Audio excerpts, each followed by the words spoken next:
Good day. I'm John Levy of John B. Levy Company. Welcome to our continuing series of podcasts on the commercial real estate, mortgage, and equity market.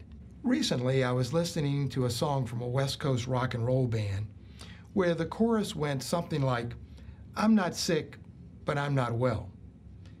Frankly, I'm not crazy about the song, but the lyrics sure seem to describe the sentiment in the commercial real estate market. Since our last podcast in early April, things do feel a little bit better.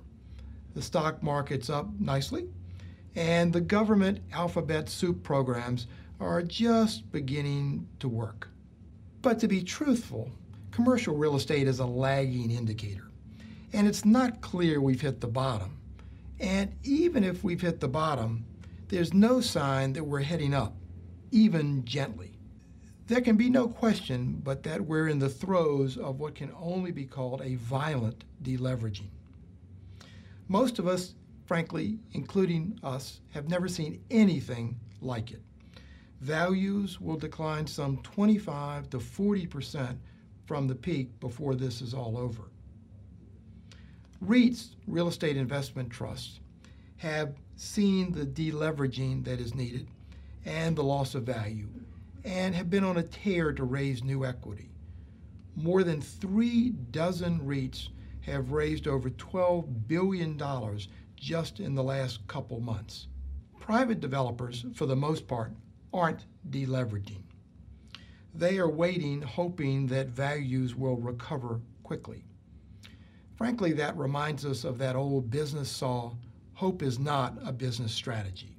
From an historical perspective, what's happening now reminds us eerily of what happened in the early 1990s.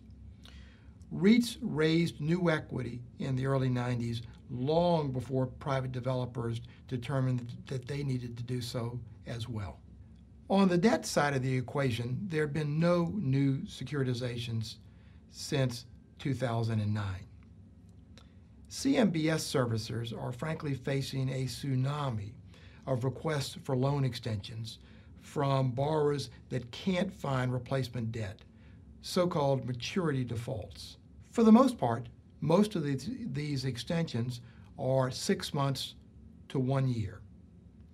But servicers are learning quickly that this really isn't enough time. By the end of the year, we think we'll see extensions in the CMBS market which may be as long as 3 years and perhaps even 5 years. Getting a CMBS loan extension, frankly, isn't like getting a loan extension from a bank or a life insurance company. It requires specific processes and procedures.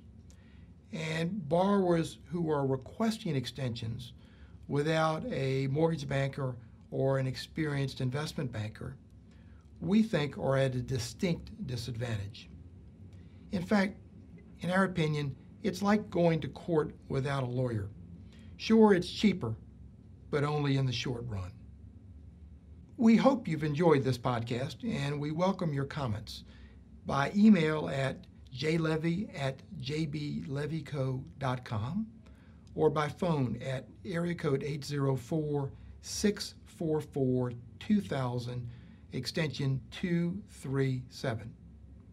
For John B. Levy and Company, I'm John Levy. We thank you for listening.